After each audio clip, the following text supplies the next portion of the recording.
欢迎收看《行不离》。如果你看过《天堂美景天空之镜》，那你一定不能错过地狱奇观——地狱之门。荒凉的沙漠中，这一座燃烧了47年的地狱之门，每到晚上都会显现出超模的吸引力，引得无数沙漠蜘蛛葬身火海。当然，还有孤独却好奇围观的游客。地狱之门实际上是一座天然气坑，位于中亚神秘的国度土库曼斯坦南部达瓦扎小镇附近的卡拉库姆沙漠中，堪称土库曼斯坦的绝世奇景。然而，这座天然气坑并非天然形成，而是由苏联地质队于1971年因人为失误而创造出来的。当时地质队在沙漠中寻找石油天然气，突然间钻井四周土地崩塌，吞噬了所有的钻探设备，源源不断的天然气从洞口喷出，随后被地质学家放火点燃。但令人惊讶的是，自1971年以来的47年中，坑中的大火从来没有熄灭过。2010年，土库曼斯坦总统曾来到地狱之门视察，并下令将其关闭。但仅凭土国的能力，这简直就是天方夜谭。整个地狱之门直径近100米，深20米，走进边缘，只有呼呼的烽火声和阵阵严酷的热浪。你肯定不会相信，在人一下去会瞬间被烤熟的橙色火坑底部，竟然还正常生活着几种鲜活的生命。难怪一些科学家一直认为火星上是有生命的。通常前来打卡的游客都会在傍晚前或深夜到达，为的是多看一眼地狱日落或地狱日出。其实，在从土国首都阿什哈巴德前往地狱之门火坑的路上，会路过一处看起来阴森恐怖的沉绿的水坑和一处翻滚着泥浆、燃烧着小范围火苗的泥坑。不用说，三兄弟坑的起源几乎是一样的。如果你真的想来一次三坑之旅，记得一定要从伊朗过境到土库曼斯坦，因为土国的签证可以说是世界上最难办的，而且只要你在土国离开首都，就不能自由行动了。但没有什么能够阻挡地狱之门成为地球上最别致的沙漠露营地，而每年也仍然有成千上万好奇的游客前来打卡，以了却心中深藏的探索环游世界的第一心愿。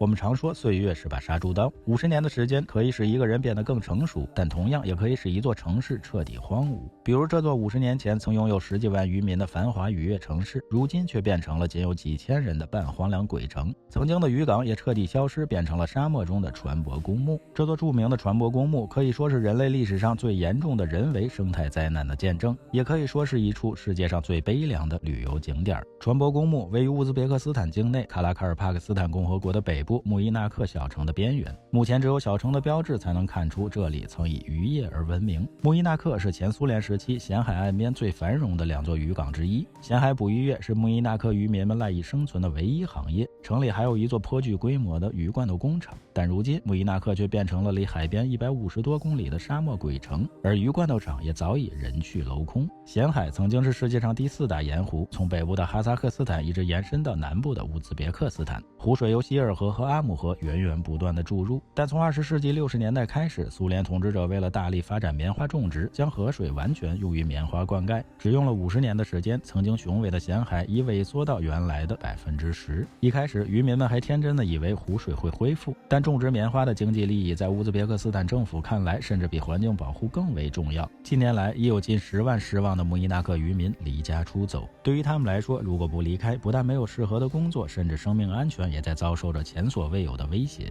随着咸海水量的逐渐缩小，海水的盐度越来越高，鱼类几乎死亡殆尽，裸露出来的大片荒芜的土地逐渐变为了盐碱荒漠。乌兹别克斯坦如愿以偿成为了世界5大棉花出口国之一，但几十年来棉花生产种植中所使用的大量的剧毒农药和化肥则严重污染了干燥的海床。没有了咸海海水的守护，肆虐的狂风卷起地表的盐粒和农药，不断侵袭着穆伊纳克小城。越来越多的人患上了癌症、呼吸道疾病和免疫疾病，越来越多的婴儿畸形甚至夭折。该地区的食管癌发病率竟是世界平均水平的25倍。咸海的消失不仅使渔业衰落，更使自然环境急剧恶化。穆伊纳克居民正在忍受着前所未有的夏天50度和冬天零下40度的极端天气。年轻人可以选择离开，但老年人却难舍故土。曾经的渔民们对这座渔港是如此的眷恋，但如今只有在博物馆里才能看到渔业的辉煌了。具有讽刺意味的是，还有一些人留在穆伊纳克从事工资低的可怜的棉花种植工作。作。可正是这个行业引发了如此严重的悲剧。如果你也想去游览船舶公墓，可以从卡拉卡尔帕克斯首府努库斯出发，每天有班车前往穆伊纳克。源于前苏联时期咸海消失的人祸，在乌兹别克斯坦的穆伊纳克仍在继续，但同样曾是咸海渔港的哈萨克斯坦的阿拉尔斯克，其命运却与穆伊纳克完全不同。另外，咸海的消失也显露出了咸海中央前苏联的一处生化武器基地。关于阿拉尔斯克的重生和生化基地的秘密，咱们下期继续。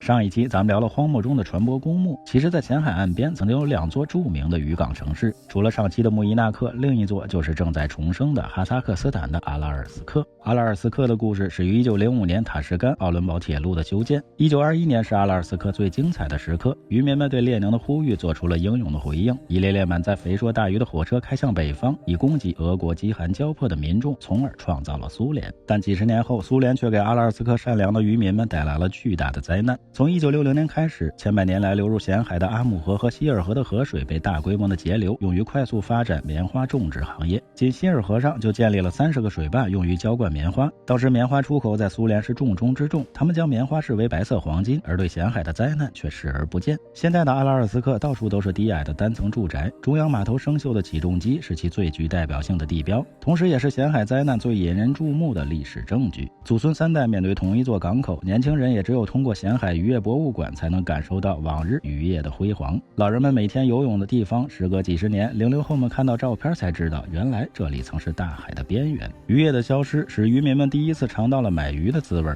很多人转行以养骆驼为生。扎兰纳什就是一座骆驼村，但咸海的消失对于骆驼来说也是一个灾难。骆驼长期吃着高盐的草，会头疼头晕，最后一头枪地痛苦死去。在扎兰纳什也曾有一座船舶公墓，但近些年生锈的船舶被一一拆除。哈萨克斯坦政府决心让咸海重生。2005年，哈萨克斯坦修建了一座12公里长的科卡拉尔大坝，以阻止希尔河水进入南咸海，从而提高北咸海的水位。如今年轻人正在学习出海捕鱼，捕鱼业在阿拉尔斯克又一次重现，即使在冬季冰天雪地，也仍然可以小有收获，满载而归了。小朋友们也拥有了海滨浴场，彩色的渔船也进一步印证了咸海在哈萨克斯坦正在重生。也许乌兹别克人对科卡拉尔大坝并不满意，但对于南咸海的恢复，似乎所有人都无力回天。曾经咸海中的岛屿变成了沟壑纵横的荒山，而这座咸海中央的复兴岛以及岛上的凯图巴克生化鬼城却越来越引人注目。在地图上仍旧清晰可见鬼城边缘呈雪花状的4跑道机场。从1940年开始，复兴岛就成了苏联最高机密的阿拉尔斯克7生化武器研究实验存储基地，曾有1500名生化专家及其家属住在岛上，直到1992年才整体搬离。但在岛上军事级别的病原体病毒研究及存储，在苏联人撤离时并没有得到彻底的处理。2002年，美国生化工程师带领113人的团队，用了3个月的时间，耗费500万美元，才将岛上遗留的近200吨炭疽病毒中和。除了这些，苏联人在这里还研发出了史上最强的增强型天花病毒。据一直从事苏联生化武器研究的彼得·布尔加索夫将军透露，1971年7月30日，阿拉尔斯克7对400个增强型天花病毒株进行现场测试时，不幸引发爆炸。结果15公里外研究船上的一名研究人员被感染，并将病毒带到了阿拉尔斯克小城，造成了10人患病，其中3人死亡的悲剧。这就是著名的咸海天花事件。彼得将军还坦言，在1912年的满洲里，有11万人也同时死于了天花。直到现在，小城阿拉尔斯克依旧还能看出一丝淡淡的忧伤。距离阿拉尔斯克6小时火车的拜科努尔却总是喜气洋洋。1961年4月12日，第一位太空遨游的宇航员加加林就是从这里起飞上天的。拜科努尔航天发射场是世界上第一座，也是规模最大的太空发射中心。建于1955年的拜科努尔小城位于发射场南部，是一座专门为航天中心服务的城市，其原名为列宁斯克。其实真正的拜科努尔并不在这里，苏联政府为了误导外人掩人耳目才使用此名的。苏联解体后，俄罗斯继续向哈萨克斯坦租用拜科努尔至2050年。每当有火箭发射时，拜科努尔都会变成各国游客聚集的地方。说了这么多，这一期内容稍显复杂，不知你听懂了吗？这是世界上塑料垃圾最多的小岛，你相信吗？位于南太平洋上的亨德森岛拥有世界上仅存的最好的珊瑚环礁生态系统。岛上有4种特有的鸟类和10种特有的植物，早在1988年就被联合国认定为世界自然遗产。偏远的亨德森岛距离最近的大陆都要5000多公里。15世纪之前曾有人定居，但后来都消失了。这座无人居住的小岛也几乎没有任何游客。然而奇怪的是，小岛的沙滩上却布满了大约4000万件重达18吨的塑料垃圾，其中有2/3以上的塑料碎片被埋在了沙子下面。塑料垃圾在紫外线的照射下会变脆，并分解成无数碎片，有些甚至小于2毫米。这些碎片与沙子一起将会成为岛上永久的一部分。目前，岛上每天还会增加数千件新垃圾，有些甚至都是几十年前的塑料制品。所有这些垃圾都是被大海的洋流带来的。同样的现象在北太平洋的夏威夷也有出现。夏威夷的卡米洛海滩以常年堆积太平洋塑料垃圾而闻名。4.5公里的海岸线上90%都是塑料垃圾，海水中仍然还悬浮着数百万个塑料碎片。然而在这世界最肮脏的海岸线上，有人却因垃圾而正在改变生活。他将海滩的垃圾捡回清洗后，做成了一件件小巧精致的艺术饰品。数百年来拥有人间天堂美誉的太平洋的心脏中途岛，也是一座人迹罕至的小岛。每年7、8月份，一对对信天翁从数千公里外觅食归来，将食物喂给自己的孩子。它们是世界上最大的飞鸟，飞行时翼展可达到3.5米。然而如今中途岛上的信天翁却被无数塑料垃圾包围着，岛上甚至随处可见幼鸟的尸体，它们的胃都被塑料垃圾填满了。刚出生的幼鸟看起来毛茸茸的，又萌又可爱，可一旦它们吞食了塑料垃圾，以后就再也飞不起来了。这些太平洋上人迹罕至的原始岛屿，本应该是全世界最浪漫最美丽的地方，但如今却变成了一个个垃圾之岛，甚至死亡之岛。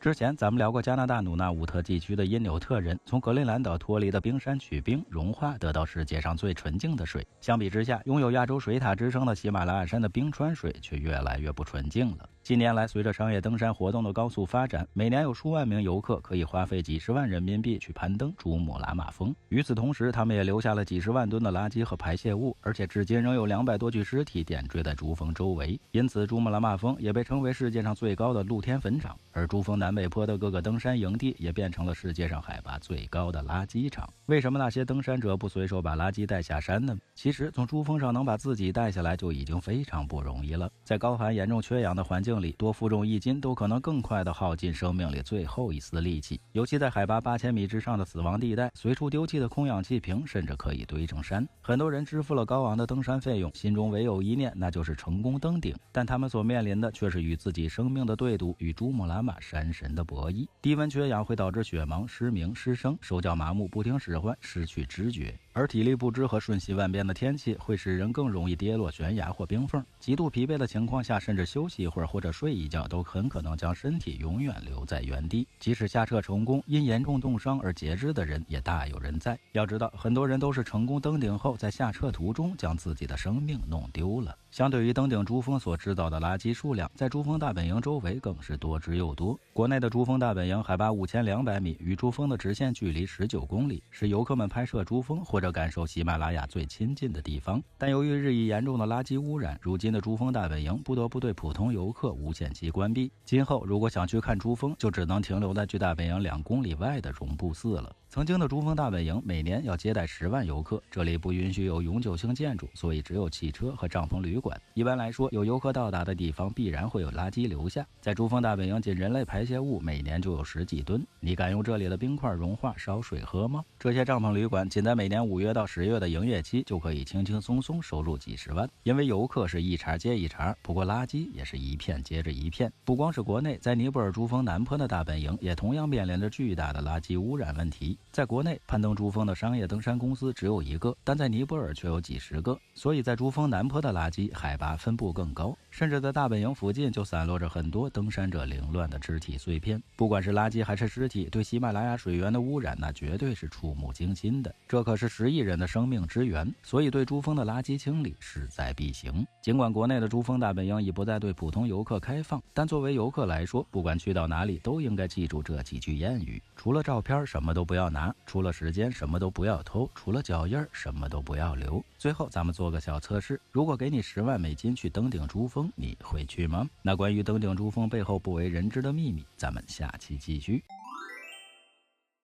1953年，新西兰人埃德蒙·希拉里与他的向导夏尔巴人丹宁·诺尔盖完成了人类历史上首次登顶珠峰的壮举。如今，随着商业登山活动的快速发展，每年都有数百名游客尝试去攀登世界第一高峰。但攀登高峰其实并不是一件简单的登山旅行，其门槛至少要几十万人民币，而且并不保证能100%登顶。可以说，这首先是一个烧钱的游戏。为什么登一次珠峰要花费这么多钱呢？因为登顶珠峰的背后需要一支强大的专业保障团队的支撑。在国内，几十名西藏登山学校的学生在每年春天的登山季，要在客户登山之前先去珠峰探路铺路，运送物资，搭建各级营地。还有一些学生作为向导陪客户一起登山。相对于中国的珠峰北坡，位于尼泊尔珠峰南坡似乎难度稍小一些，但每一位登山者的花费也至少要几万美金。尼泊尔有很多的商业登山公司，世界各地的游客更多的汇聚在这里，因此也会引发出攀登珠峰最致命的问题——交通拥堵。要知道，在氧含量只有30%、气温零下几十度的雪山陡坡上，抓着绳子一动不动排队1-2个小时，会是多么的残忍。通常登顶珠峰有一个2点钟规则，即是务必要在下午2点前完成登顶并下撤，所以冲顶的队伍都是在凌晨出发。目前为了更安全，人们一致认为，如果上午11点无法登顶，就必须要返回，因为70%的登山事故都是在下山时发生的。2012年5月19日这一天，同时有4名游客在登顶后的下撤途中遇难，其中加拿大女游客施瑞亚的故事似乎更发人深省。33岁的施瑞亚为此次登顶珠峰抵押了房子，总共花费了10万美金。她并没有高海拔的登山经验，因此她的登顶目标与身体极限产生了致命的矛盾。5月19日当天，总共有150人要去登顶，漫长的排队等待额外消耗掉了更多的氧气。当施瑞亚的2位向导发现她在冲顶的路上越来越虚弱，并且时间已经接近中午却还未登顶时，曾劝她放弃并立即返回，但施瑞亚拒绝了。最后12米高的希拉里台阶是一道致命的屏障，不过最终施瑞亚在经历了17个小时的漫长等待和攀爬之后，终于在下午2点登顶成功。由于严重的交通拥堵，他被迫等待了25分钟，才于2点半开始下车。尽管身边有向导陪同，但体力和氧气都已耗尽的施瑞亚还是倒在了距离营地仅250米远的地方。Save me 是他留在人世间的最后一句话。在海拔8000米以上的死亡地带，曾发生过好多起氧气瓶丢失的事件。如果一个人在这里倒下，即使是为登山而生的夏尔巴人向导也无能为力。每个人攀登珠峰的目的各有不同，有些人是挑战人类的极限，无氧无向导独自攀登；有些人则是挑战自己的极限，登上珠峰也许可以炫耀一生。但作为西藏登山学校的学生和尼泊尔夏尔巴人来说，登顶珠峰是他们的工作，更是生活的一部分。2014年，昆布冰川大雪崩导致15名夏尔巴人遇难。2015年，尼泊尔大地震更是增大了攀登珠峰的难度。随着全球气候变暖，攀登珠峰变得越来越危险。即使有一天你可能成功登顶珠峰，但一定不要忘记与你形影不离的向导和那些为你铺路、运物资、搭帐篷和做饭的人。有记者曾问希拉里，1953年第一个登顶珠峰的人到底是谁？他没有回答，只是与他的向导相视一笑。这片令人毛骨悚然的弯曲森林位于波兰西北部格里菲诺镇的挪威特勒纳沃村庄附近，接近德国与波兰的边境线。其独特之处在于，大部分树木都以相同的角度弯曲，似乎这里充满了一种神秘的力量。这是一片受到波兰国家严格保护的地区，森林里曾经有400多棵弯曲的松树，大多种植于1930到1934年之间，树干底部统一向北弯曲。这片弯曲森林曾属于德国的波美拉尼亚省，而这些树木据说是德军在2战时期种下的。有一种猜测认为是1945年驻扎在这里的坦克践踏了这些小树，树木当时大约15岁，可这弯曲损伤被认定是树木在7岁左右发生的，因此人们普遍认为弯曲森林是有意识的人为造成的，为的是制造雪橇、船只、木桶或家具。然而当地的采伐工人则自信地断言，松树林的木材绝对不适合家具生产。实际上没有人知道树木为什么会发生弯曲。还有一种观点认为，当地的人们特别想创造一片森林，让所有的树木向北弯曲，这样人们就不会在森林中迷路了。而宇宙生物学专家则认为，树木弯曲的原因是因为这个地区具有强大的负能量。还有一个当地的有趣的传说，在上个世纪，有一个女巫住在这一片迷人的森林里。有一天，一群伐木工人来砍树，但当他们抡起斧头的时候，这些树木的树干会自己躲开，并且还会用树枝进行反击。这群伐木工人受到惊吓，从这恐怖森林中逃走了。从此作为侵犯迷人森林的警告，这些树木被永久定格成弯曲的姿势。实际上，这片弯曲森林看起来还是挺瘆人的，如果遇上大雾，则会变得更加恐怖。但当地人则认为，如果谁穿过这片树林，那他将会得到快乐，甚至可以摆脱各种疾病。那对于游客来说，必须要办理特别许可证才能进入这片弯曲森林。而很多参观过的游客都在争辩，在这片森林里居然没有鸟和昆虫。如今弯曲的松树仅仅还有100多棵，并且数量还在不断减少。尽管有一丝恐怖和神秘，但这绝版的弯曲森林你不想去看。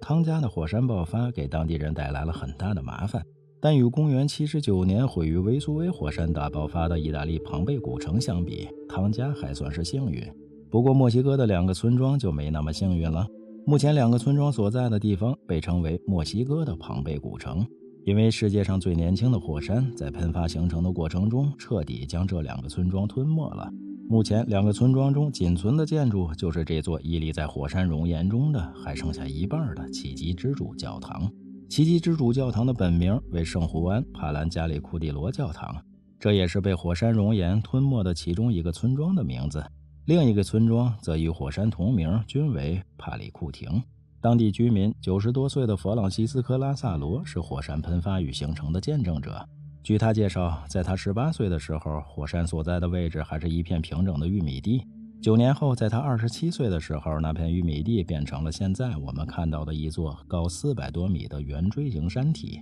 平地里生出一座火山，听起来确实有些不可思议。不过这一切都已正常发生了。墨西哥是个多火山的国家，与北纬19度线相平行，横贯着一条东西长800公里、南北宽100公里的火山带。在这条火山带上，由东向西呈锯齿状耸立着众多海拔超过3000米的火山，其中的帕里库廷火山是人们亲眼看着形成的世界上最年轻的火山。帕里库廷火山位于墨西哥米却肯州，与首都墨西哥城相距400多公里。在距离火山最近的小镇安加万，居住着一些曾经见证火山形成过程的老人。从他们的讲述中，我们可以更深刻地了解到帕里库廷火山的诞生，以及帕里库廷和圣胡安帕兰加里库蒂罗2座村庄被火山熔岩慢慢吞没的过程。曾经帕里库廷火山的位置是一片平坦的玉米地，根本没有山。不过1943年2月初开始，帕里库廷村的村民们总是感觉大地在不停地抖动，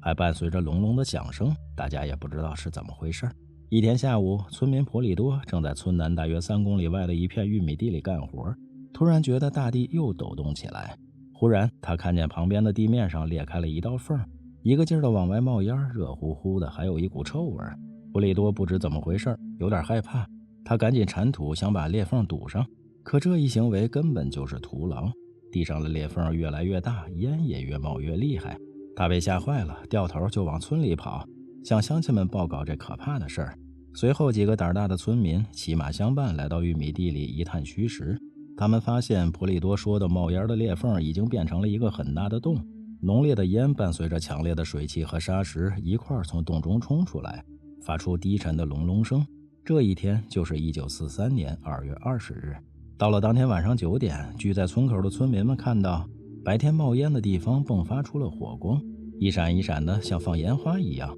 火光强烈的时候，把黑夜照得跟白天似的。第二天，人们走进冒烟的地方观察，发现那里出现了一个20多米高的锥形小山，滚热的熔岩从山顶流向四方，大约每小时向四周推进25米。随着时间的流逝，火山锥不断长大，1个月后高度达到了220米。炙热的熔岩慢慢逼向附近的帕里库廷村和再远一点的圣胡安帕兰加里库蒂罗村。大约过了2个多月，帕里库廷村被炙热的熔岩吞没，随后圣胡安帕兰加里库蒂罗村也被埋在了熔岩之下。据说当帕里库廷火山刚喷发时，2英里外的圣胡安帕兰加里库蒂罗教堂的钟声也一同响起，地面隆隆作响，熔岩开始流动。熔岩花了1年的时间才到达并融化了这座小教堂周围墓地墙壁的岩石，熔岩最终流过坟墓流进教堂，但教堂的一座塔楼和祭坛并未受影响，这也是火山爆发后当地唯一幸存的建筑。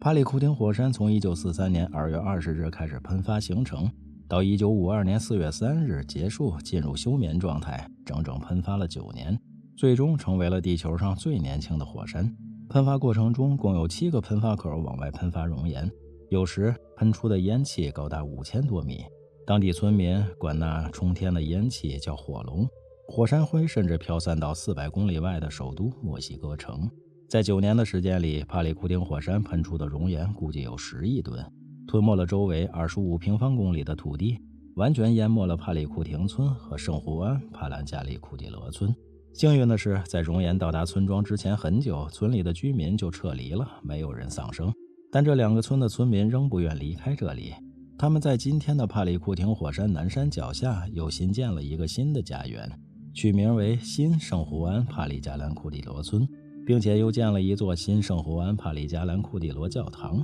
与此同时，原来的圣胡安帕兰加里库蒂罗教堂仍然矗立着，半埋在凝固的熔岩中。远处还隐约可见海拔2700多米的帕里库廷巨大的火山锥。现如今，爬上火山岩，看看在灾难中幸存下来的教堂，已成为了一种旅游体验，也是该地区的主要收入来源。游客们如果想要游览火山岩中的教堂，需要先到达距离火山最近的小村庄安加万。这座村子里大都是木板房，有6000多名村民，但村民之间讲的并不是西班牙语，他们属于印第安人的塔拉斯科族。在墨西哥的印第安人共有56个民族，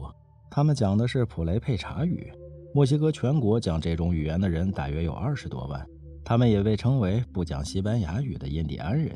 从安加万去教堂没有汽车能够到达，唯一的交通工具就是骑马。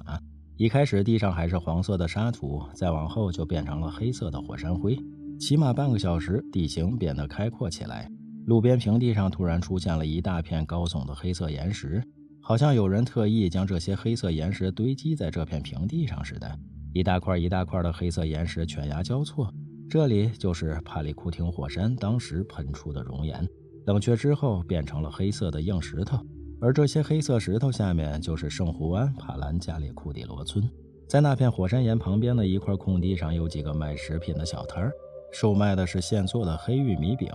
当地人用玉米饼放上各种菜，加上辣椒汁卷起来吃。刚烙出的玉米饼非常的松软，飘出一股玉米的清香味儿。这里有一些老人的照片，他们都是火山喷发的见证者。运气好的话，还可能会碰上他们为游客讲解火山爆发的过程。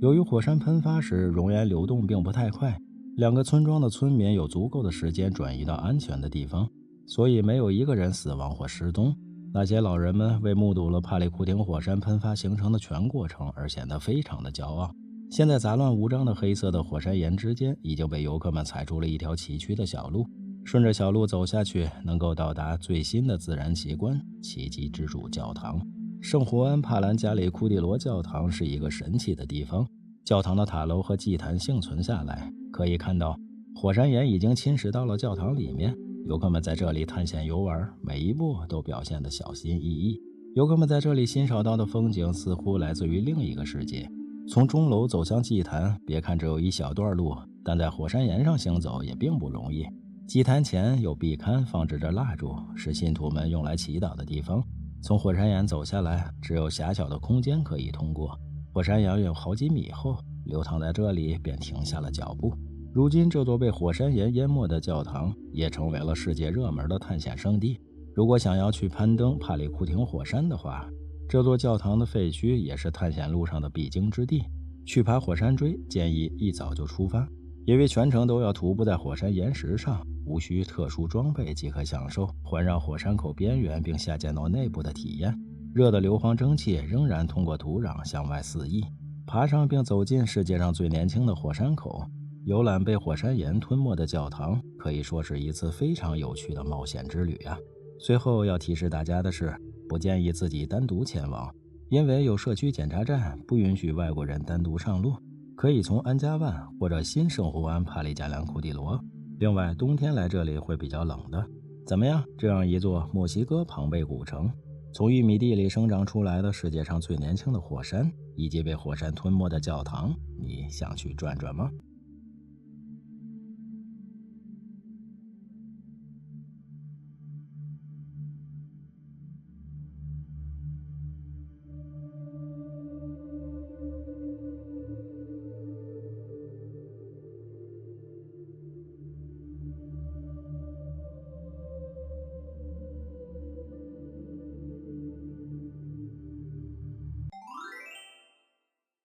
见过这样的搬家吗？起重机和卡车将房屋连根拔起，将整座城市打包搬走。达尔文和上帝分手的热带海岛每年仅移动几厘米，而这座城市却会在100年内移动3公里。距离北极圈内145公里处，瑞典热门旅游胜地吉律纳曾经是世界上面积最大的城市，全球第1家冰酒店就在这里。但你可能不知道，美丽的吉律纳很快将会被地球吞没，永远消失。1900年，瑞典国营矿业公司开始在这里开采铁矿，由此诞生了小城吉律纳。目前，这世界第1的铁矿产量已经占到欧盟整个铁矿市场的90%，几乎每天都可以建造至少6座埃菲尔铁塔。很多人因为铁矿而富了起来。然而，从2004年开始，矿业公司竟然以60度的角度向吉律纳市区挖去。10年后，市区大面积塌陷，一条巨大的裂缝甚至从矿山延伸到了市中心。可即便如此，矿山也绝对不能停产，否则1.8万人将会失去饭碗，所以只能全城搬迁。2015年，吉律纳开始向东移动，目标是3公里外的新城。人们希望新城能够留住女人，因为这座完全由男人统治的老城，女人几乎都搬走了。人们还希望新城能够引来游客，因为距离吉律纳仅15分钟车程，瑞典举世闻名的冰酒店每年能吸引来数十万追寻极光的游客，但却很少有游客来到吉律纳市区。与此同时，瑞典最美丽的建筑建于1912年的吉律纳木教堂会原封不动地搬到新城，市政厅的钟楼也是如此。目前，老城搬迁以及新城建设工作已经花掉数百亿资金，至于最终会花费多少，也许连负责出钱的矿业公司也很难说清楚。这是一个超级漫长而复杂的工程，根据计划，要到2100年，吉律纳市才会彻底完成搬迁。100年后，因为铁矿，新城区很可能还要继续向东移动。这座难以想象的必须会移动的城市，什么时候才能真正安稳下来呢？您绝对想象不到大自然的美丽会是如此的神奇惊人，这是科幻电影的场景，还是外星人的艺术创作？其实眼前这不可思议的美景都是人类自己的失误创造的。100多年前，人们为了寻找水源，在这里打了口井，可井里喷出的居然是开水，并不能用于养殖灌溉。当工人们试图去把井口封住的时候，却发现这几乎不太可能了。直到1964年，一个地热电力公司在这里打了第2口井，但涌上来的开水却没有足够的热量供地热发电，新打的井又被废弃，导致更多的地下开水源源不断涌出地面。水中的碳酸钙常年累月沉淀在井口周围，使井口越长越高，逐渐形成了围绕井口不断增长的小山和梯田。水中的硫磺和铁的氧化使得小山表面呈现出亮丽的黄色和红色，我们看到的绿色则是在潮湿温暖环境中生长的嗜热的水藻。在地球上，这奇怪而神秘的超自然景观绝对是罕见的。这就是位于美国内华达州黑石沙漠旁一片私人土地上的间歇性飞喷泉。20世纪30年代，这里曾有一个飞机培训机构，所以现在飞喷泉周围的广阔区域被称为飞牧场。前些年，一个非营利组织以$650万的价格买下了牧场，这飞喷泉也一起当作私人财产被转手。从此以后，周围安装了铁网，不让随便参观了。但从附近的公路仍然可以看到泉水喷涌的场面。上百年来，飞喷泉为飞牧场创造了几十个天然水池，这里已经成为一片拥有湿地和草原的沙漠绿洲。飞喷泉的废水养育了耐热耐流的细菌和湿热的藻类，与后来出现的小鱼、天鹅、野鸭共同形成了自己的生态系统。飞喷泉的颜色会随着季节和喷水量的不同而不断变化，看起来五颜六色的山丘就好像一座时刻在喷发的微型火山。日落时分，沸腾的热水喷涌而出，会显得尤为壮观。此情此景恐怕已经无法再用地球上的语言来形容了。来次旅行长一点姿势，下期内容更精彩，敬请关注形影不离。